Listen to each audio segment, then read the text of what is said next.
What's up, everybody, and welcome to another episode of America's Best Restaurants. Right now, we are here in Wartrace, Tennessee, as I'm getting ready to go inside Chabbi's Sweets and Eats. And I really love the reason why it has the name Chabbi's, and we're gonna find out more about that when we go inside. And I'm also gonna get some really delectable food. So I'm super excited to go inside, have some fun, and of course, get to the eating.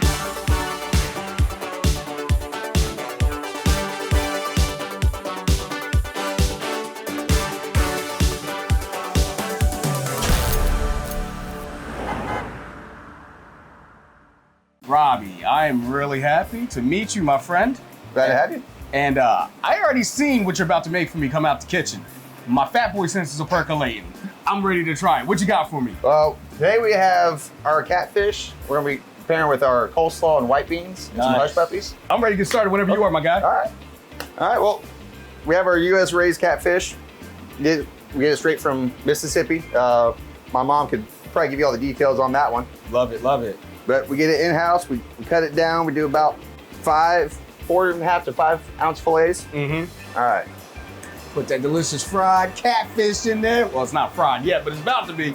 So I know we're getting some delicious catfish, but what kind of sides we getting with this? All right, so today we're gonna pair it with our in-house made white beans. Oh, and then coleslaw and hush puppies. I gotta bust out some hot sauce. I gotta bust out some hot sauce on my catfish. I can't be mad about it.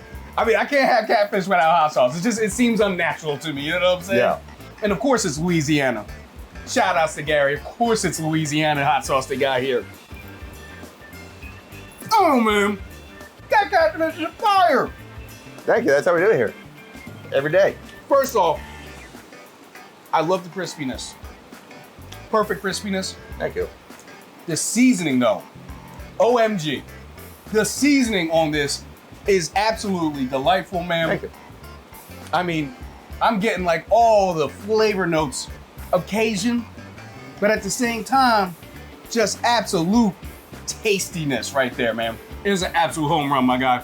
Matter of fact, I don't eat fish and I'll eat that. really? Yes. Yeah, no. The flavor is just going crazy, and you're right. Even if you're not somebody that likes fish, this gives off no fish at all. No. Like, this is just fried deliciousness with protein inside of it, man. That is absolute fire. Absolute home run. Masterful job, Robbie. Thank you. Appreciate you, man. Thank y'all for coming. I appreciate it. It's really good. And I'm gonna sit down. I'm gonna gnaw more on this, and then I'm gonna sit down to your mom.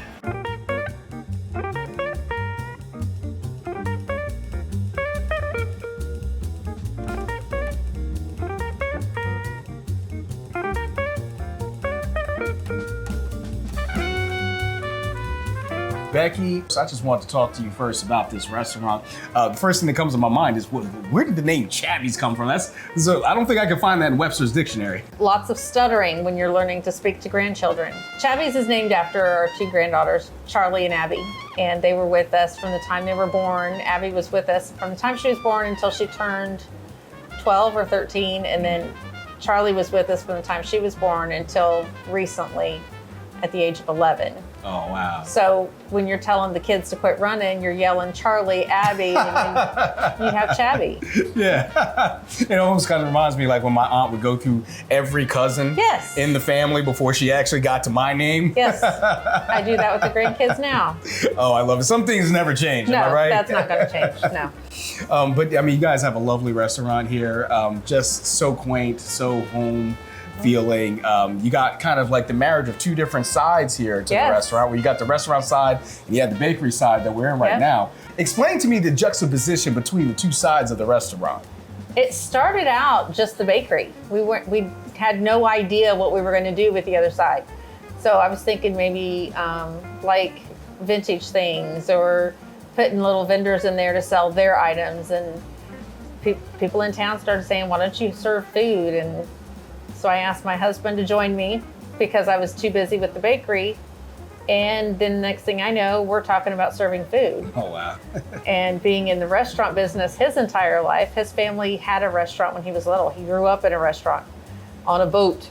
Oh, wow. And then I've been in restaurants off and on my whole life. So we started taking a poll and we ended up doing a restaurant.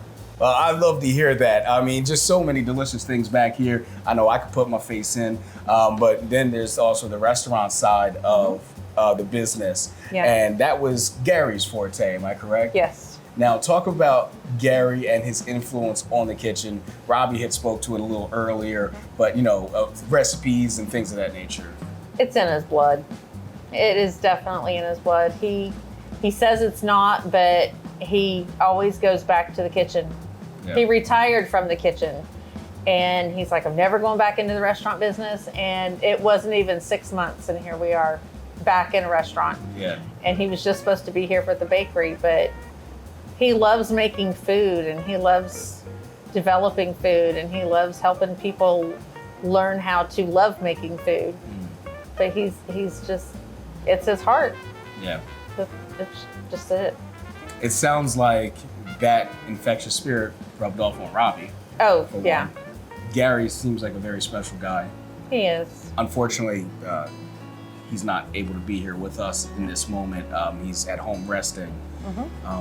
Would you like to go further in depth about, Gary's condition? About a year ago, Gary started having trouble with his leg, his right leg, and his right arm. They were going numb, and he was having trouble walking. And he went to the doctor probably December, January timeframe. We ended up at the hospital, and they said it was his sciatic nerve. And they sent us to a chiropractor, and he started going to a chiropractor for sciatic nerve pain. He did that for 6 months. And by the time July hit, his right arm and leg were completely useless. They were like weights. He couldn't lift his leg, he couldn't lift his arm. I would have to lift his arm and put it somewhere. And at the end of July, he had a seizure that sent him to the hospital. And they discovered he has signet ring cell adenocarcinoma, stage 4. And it's in all of his organs. He had a seizure because of the brain tumor he had, and it had spread from his colon up to his brain. And he's been fighting it. He's doing all he can to fight it, but he's such a strong man that he never knew what pain was until now. He could get hurt. He's cut the tips of his fingers off just cutting stuff in the kitchen. I know that I shouldn't be laughing about that, but if you knew Gary, he cuts himself all the time. Gary, from all of us here at ABR, fight the good fight, buddy. I wish we were able to meet him today, but Me too. so understandable as to why we weren't able to hear today. But he's here in spirit, and he's here with our food. He is. As I've had his lovely catfish so far today. And then on top of that, we have this burger right here with the Bro Burger. Bro's Creole cheeseburger. There we go. I have been staring at this burger for such a long time, and I can't wait to bite this. So let me stop talking and just put it in my mouth. Eat up. This burger has no business tasting this good. Oh my goodness. Great quality meat that you guys are using here. And on top of that, a little bit of the smash complex to it. So you're getting that crispy edge around the sides that always has extra flavor when you take that first bite. That is an absolute home run. That's one of the best burgers I've had in a very long time. Great meat, great cook on it.